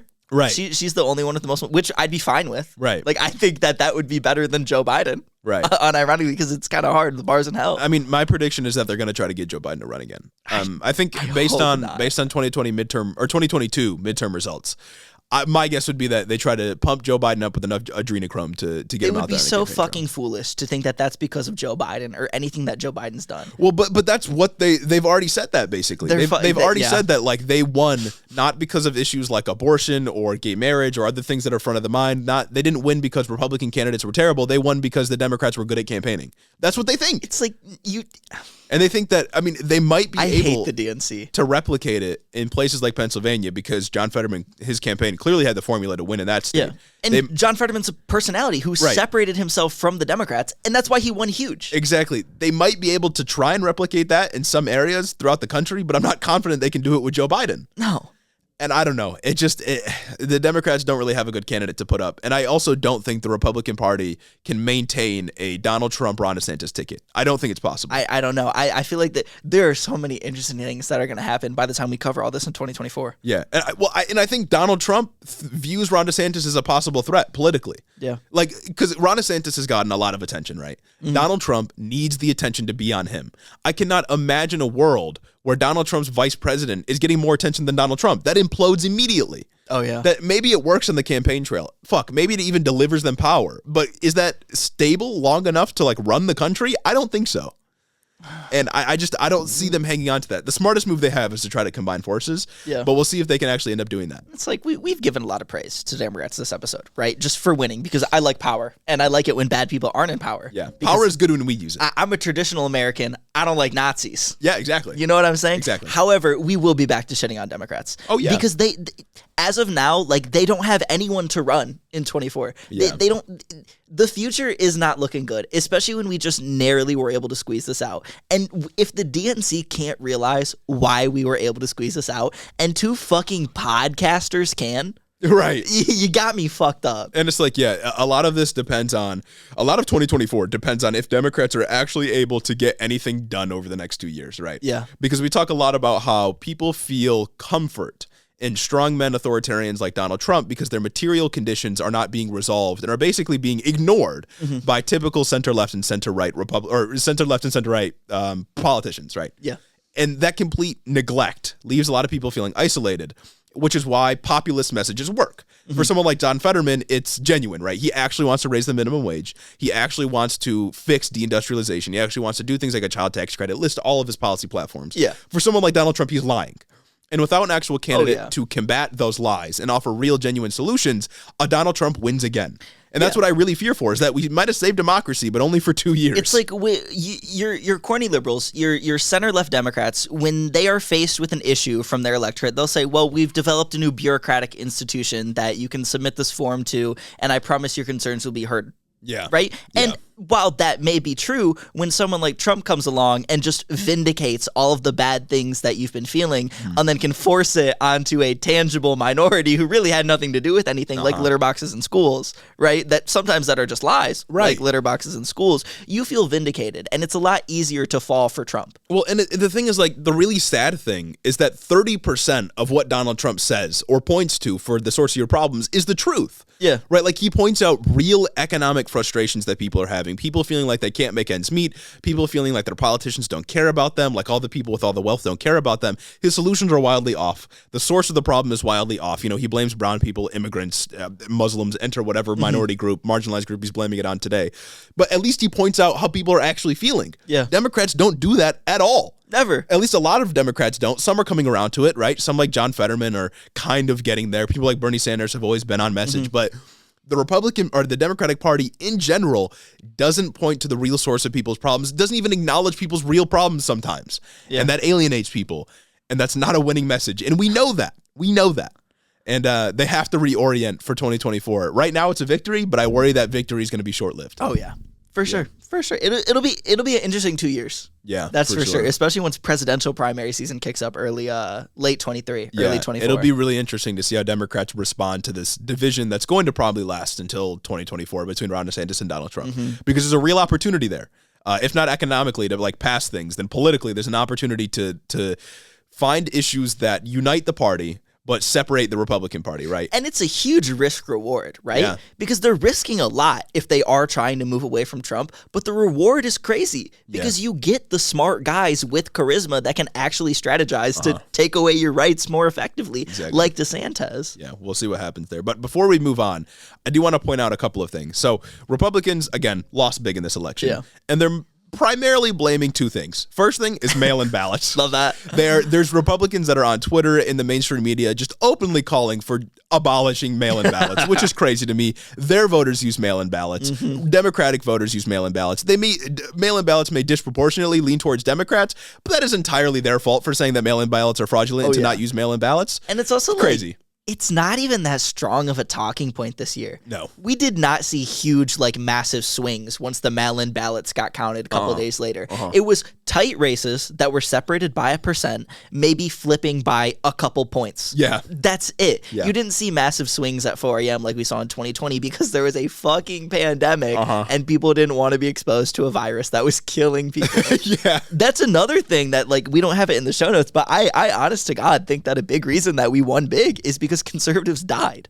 Oh, fuck. You think that's the explanatory variable? Unironically, there are crazy. Deep red counties where people lost, thousands of people died. And these races are separated by thousands of votes, thousands of votes. Yet we saw, a 9/11 every day? Yeah, and for a couple of months. And for a couple of weeks. An overwhelming majority were conservative people once the vaccine came out, once they stopped taking the vaccine. As awful as that is, as horrible as it is, I don't want people, regular fucking people to die. I don't want regular fucking conservatives to die, right? People in power, redacted. You know what I'm saying? I need them to suffer. I need certain things to happen to people in power that are doing bad things. But your regular conservative, no, absolutely do not deserve to die. They deserve to live, and they deserve to live a happy life. Especially if they're being tricked by people that should know better. Exactly. Or that do know better.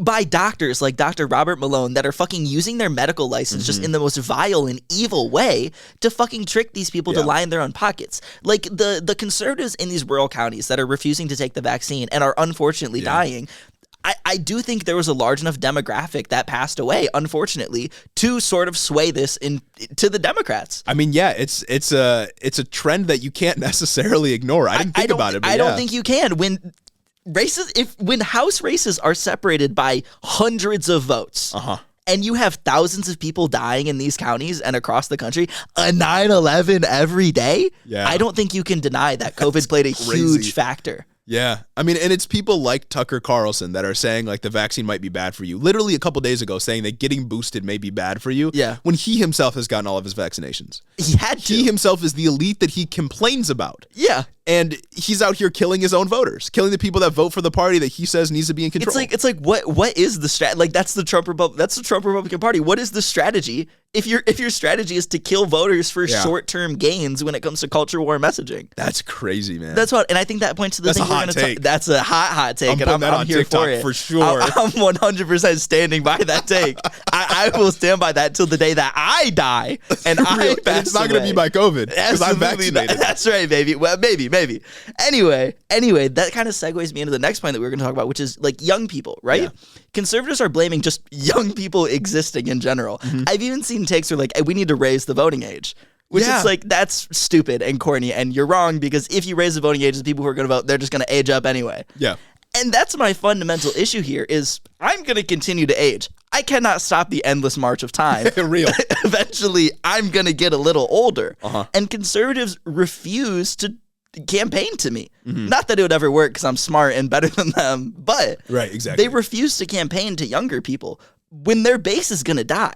Yeah. They're naturally just going to die of old age. Yeah, and that's the thing is Republicans are, of course, one, blaming mail-in ballots. And number two, they're blaming young people and specifically calling young people dumb for voting Democrat. And then they're wondering why the youth lean so heavily to the left.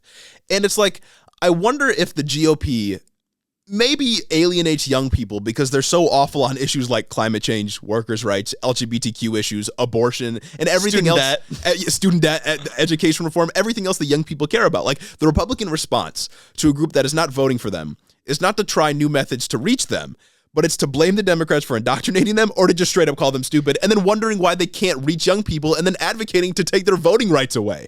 young people like me and Jeremy, and most if not all of you listening, are staring down a world where it's going to take me 20 years to be able to maybe even own a house. Where it's irresponsible for me to have a child. On God. Not to be antinatalist, but like in this world. I am staring down a world where maybe my only possibility of owning a home, no possibility of owning a home. My only possibility of living in a home is living in a neighborhood owned by BlackRock. And they're telling me that it's because I'm lazy? Yeah, or living in the worst loft you can find on the planet. What the fuck am I supposed to do? Everything looks bleak. And they just don't care. Their response is, you're just being lazy. Look at all these lazy kids. Right. Eventually those lazy kids are going to grow up, and it's not going to get better. Yeah.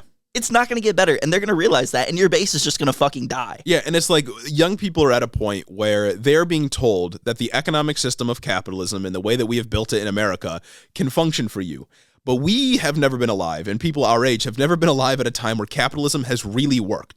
The last time capitalism has actually worked, before the entire system was basically sold off overseas, was like in the 70s. Yeah. And maybe for a little bit of time in the early 90s before a bunch of like oil shocks came in and economic crises hit the world really hard, especially in America. Yeah. But like we haven't lived at a time where the capitalist system can work for us. And we know that because we grew up at a time where we'd see our parents struggling at the dinner table during the 2008 recession. Yeah. Like we know how awful the system is. It's no wonder that we're advocating for something different and subsequently voting for Democratic candidates.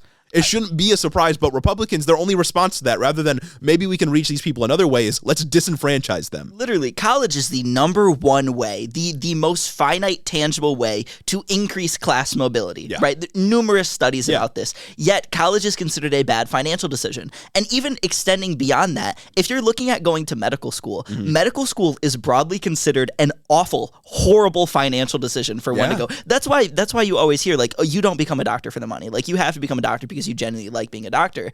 Because even if you're looking at becoming a doctor, unless you're already wealthy, exactly, which is 12 years of schooling versus becoming an engineer, which is 4. A doctor will not pass like career gains of an engineer until they're about 40. Yeah, like you will not make more money in your lifetime than an engineer until you're beyond 40. If you make it to 40.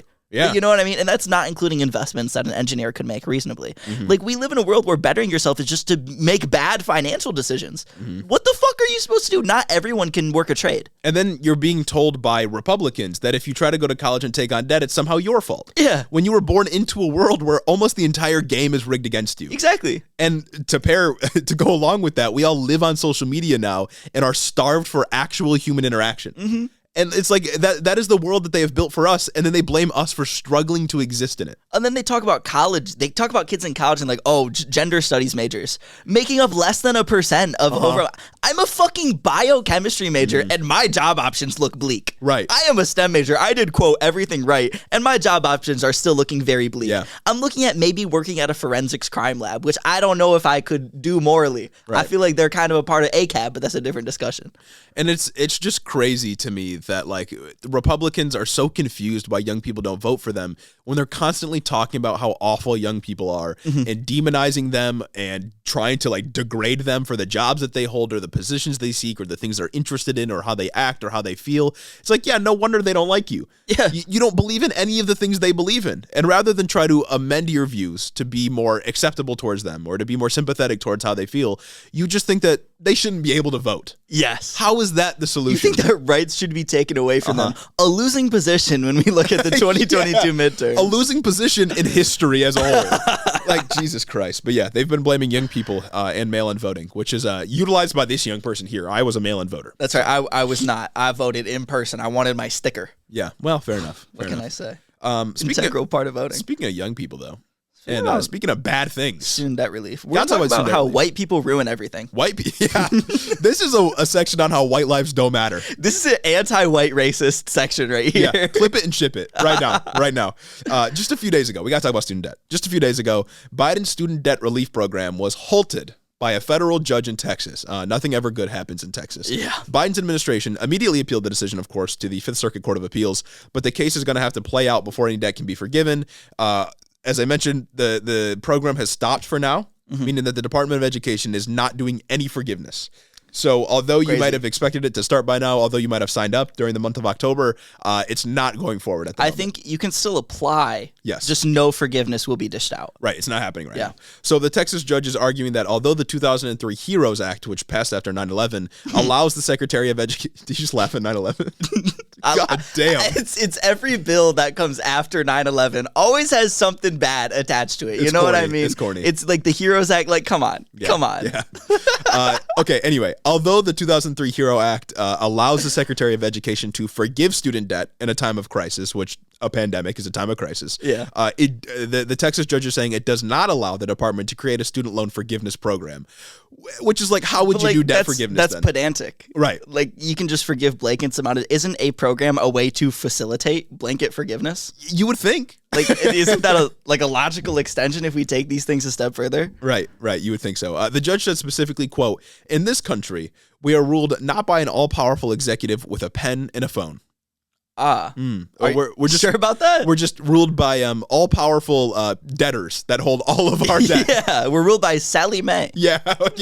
Sorry, but we are ruled by like the federal government that has a bunch of our debt. Yeah, you know what I mean. So yeah, not great. The suing group is obviously a conservative group. The plaintiffs here, and the plaintiffs, the individuals, because you have to have individuals for these cases. They're not people that didn't qualify for debt forgiveness. Right. They're people that qualified. Okay. Right. And obviously, conservative group is backing this. Conservative group is funding this. But the two people suing are, I'll just read a quote from one CNN. Didn't qualify, yeah. I'll read a quote from CNN. They said, quote, "One plaintiff did not qualify for student loan forgiveness program because her loans are not held by the federal government. And the other plaintiff is only eligible for $10,000 in debt relief because he did not receive a Pell Grant." They're playing spoiler. They're spoiling it. Two people are... No, literally. That's crazy. Literally. Like, a lot of people might argue, like, oh, well, they're just individuals. Don't direct hate towards it. Nah, fuck them. No, fuck them. No, you're kidding me. You got $10,000 of your debt forgiven, wiped away. Right. I would argue it should be more. And you should be arguing it should be more. Like, he's mad that he didn't get more. Yeah. So he's saying no one should get any? Right. Fuck you. Yeah, he's literally trying to ruin it for everyone. And then That's the first crazy. person... Evacuate yourself from the realm of the living. That's nuts. The woman here is saying that she didn't qualify for student loan forgiveness because her loans aren't federal. And it's like the federal government can't force private loaning agencies to forgive your debt. And you would get mad if they could. Maybe you should argue that the federal government should be able to force Sally Mae to fuck off. Right. I don't understand how this lawsuit is in any way on any legally justified grounds. And you're complaining. You're complaining. I don't understand how they got two young people to do this. They probably went to the same school of they went to the local TPUSA chapter. No. They went to the same school of the people the Heritage Foundation people that got the Asian American group to do the the affirmative action suit. That'll happen soon too. Yeah, that's what's going. I think oral argument started. Going to the Supreme Court right now? Like the affirmative action stuff? Oh, yeah, that would make sense. We won't get decision for a while. Oh, no, but oral argument is going on. Yeah, no, so it's two people that are filing this lawsuit backed by a conservative interest group, I'm going to assume, with millions of dollars behind them. And they're saying, I didn't get one dude saying, I didn't get $20,000 because he didn't qualify for a Pell Grant, probably because his family isn't poor enough to get a Pell Grant. Yeah. And then this other person is saying, well, I have private loans. It's like, neither of you should have loans. Can you read? Yeah. Can you read? Yeah. You probably voted no on Prop 3 because it was too confusing. Yeah, this is like if I sued fucking Medicaid or something, and it's like, wow, they don't give me free healthcare? Yeah. Like, you should get free healthcare, but Medicaid is for poor people that can't afford it. This is like if I didn't sue my university for giving me more money. Right. Really? Someone else got more money to cover their higher class load than me? This is ridiculous. You are the worst person, the worst people on the planet, ruining it for literally everybody else. And I know it's a conservative interest group. They would have found other plaintiffs to do it through. It's not necessarily these two individuals, but it's you are contributing to evil. But it's they're scabs. Right. Yeah, no, exactly. They're scabs. You're ruining same it concept. for everybody. Same concept. It's ridiculous. You don't have to do this. And we don't fuck with scabs here. Right. Leave it to a judge in Texas to make something bad out of a post 9/11 bill.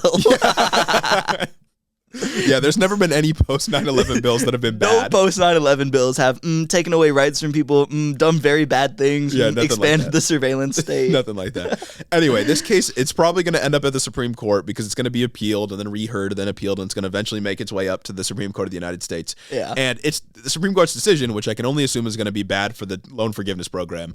It's going to have a lot of implications. It's going to basically say that the federal government can't forgive student loans and possibly any loans that it owns.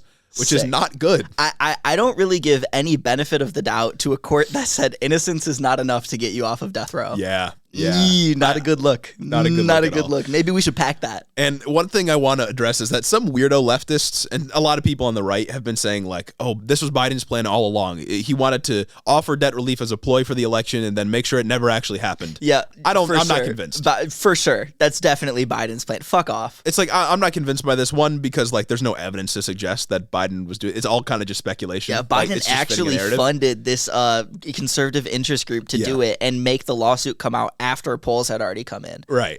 Get out of here. That's like Alex Jones shit. There's no real evidence for that. But also it's like, was it used to get votes? Yeah. Like he did it to drum up support for the midterms. And it worked. But that's because everything every politician does or says is to get votes. That's how elections work. That's how democracy works. I fucking hate that take. We shit on that take every time conservatives say it because that's what conservatives said when this came out. It was like, oh, they're just doing it to get votes. Yes. And it's working. Oh my God, they're raising minimum wage to get votes. Yes. Yes. It's a bribe. Okay, I'm bribed. They did it. Wow. Good. And it's like I have a problem with leftists saying this because I have been seeing like lefties. I don't know how many people on Twitter, really. Yeah. I've been seeing lefties say this kind of thing. And I have a problem with it. The reason I have a problem with it is because it bails conservatives out for having any responsibility over this. Mm-hmm. It is the Republican Party that at a congressional level is preventing debt relief from ever passing Congress. Yeah. And it is conservatives now as a part of this interest group, as a part of this lawsuit that is preventing you from having access to your student debt relief. It is not the Democrats' fault. It is not liberals' fault. Of course, they should go farther. They should try to do more. Biden isn't the best president, blah, blah, blah, blah, blah. But conservatives should receive sole responsibility for this happening, and trying to drum up some narrative that this was Biden's plan all along abdicates their moral responsibility to preventing you from having some amount of economic freedom in your life. They are at fault. Your hate for Joe Biden and the Democratic Party, and don't get me wrong, I don't like him. Yeah. I don't like Joe Biden. Not a fan. I don't like the Democratic Party. Exactly. Right? But you've let your hate bolster the power of conservatives. Yeah. You've let your hate for the Democratic Party bolster conservative rhetoric. Yeah. Like, it's the whole reason why accelerationists are dumb. Right. And it's like, the argument you're making is either purposefully or accidentally in favor of the right wing. Yeah. Like, you are just helping them. You're just servicing their narrative by saying, like, oh, Joe Biden never actually wanted to do it. You're making a right-wing argument, and you shouldn't be. Like, it's the fault of conservatives that this stuff hasn't happened. Liberals should go harder? Yeah. I don't love the Democratic Party. They should do more for you. But Biden's doing what he can right now, or at least what he is determined he could do, and that's getting halted anyway. And coming up with some conspiracy theory that this was his plan all along only allows conservatives to get away with it, and we shouldn't do that. The system has been built in a way to only ever allow these like narrow crumbs to get through. Yeah. And they're working with the best that they can, kind of. And I think that we should kind of celebrate when good things happen, controversially. Yeah. Hot take. We really should. But I think that brings us to the end of the episode. That does. I hope you all enjoyed our first time talking about politics ever.